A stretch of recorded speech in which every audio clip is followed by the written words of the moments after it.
หน้า76ตั้งแต่วุตตัมปิเจตังทีปวังเสเป็นต้นไป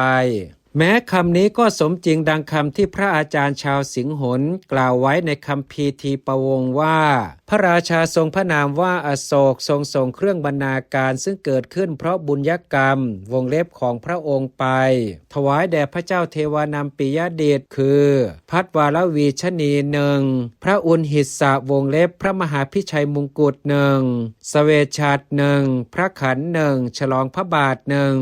เวทนาภาพโภคพระเศียรหนึ่งสารปามังคะสร้อยสังวานหนึ่งพิงคาระพระเต้าทองหนึ่งนันทิวัตกะภาชนะทองหนึ่ง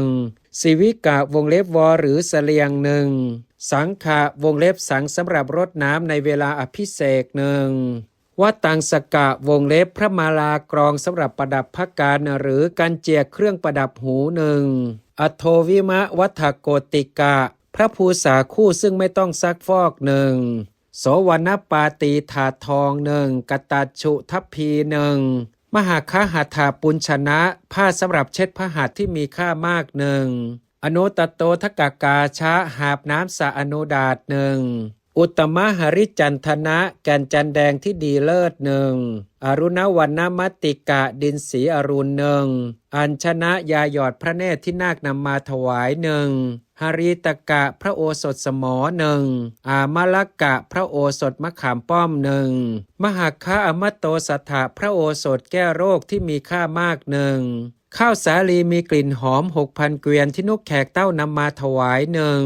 ก็พระเจ้าอโศกทรงส่งเครื่องบรรณาการที่เป็นอามิตรนั้นไปถวายอย่างเดียวหาไม่ได้ได้ยินว่ายังได้ส่งแม้ธรรมบรรณาการนี้ไปถวายอีกดังนี้คือหม่อมฉันได้ถึงพระพุทธเจ้าพระธรรมและพระสงฆ์ว่าเป็นสรณะที่พึ่งแล้วได้แสดงตนเป็นอุบาสกในพระศาสนาแห่งสากยบุตรข้าแต่พระองค์ผู้สูงสุดกว่านราชนถึงพระองค์ท่านก็จงยังจิตให้เลื่อมใสในอุดมวัตถุทั้งสามเหล่านี้เถิดขอให้ทรงเข้าถึงรัตนะทั้งสามนั้นว่าเป็นสรณะที่พึ่งด้วยพระศรัทธาเถิดในวันนั้นพระราชาพระองค์นั้นทรงรับมุทาภิเษก1 เดือนด้วยเครื่องอุปกรณ์การอภิเษกที่พระเจ้าอโศกทรงส่งไปถวายจริงอยู่เหล่าเสนามาศได้ทำการอภิเษกถวายแด่เท้าเธอในดิถีวันเพ็ญแห่งเดือนวิสาขะวงเล็บคือวันเพ็ญเดือน6เท้าเธอพระองค์นั้นเมื่อทรงอนุสรณ์ถึงศาสนประวัตินั้นที่พระองค์ได้ทรงสดับมาไม่นานครั้นได้ทรงสดับคำนั้นของพระเถระว่าขอถวายพระพรมหาบพิตรอาตมาภาพทั้งหลายชื่อว่าสมณะเป็นสาวกของพระธรรมราชาดังนี้เป็นต้นแล้วทรงดำริว่าพระผู้เป็นเจ้าทั้งหลายมาแล้วหนอแลจึงทรงทิ้งอาวุธในทันใดนั้นเองแล้วประทับนั่งสนทนาสัมโมทนียกถาอยู่ณส่วนข้างหนึ่ง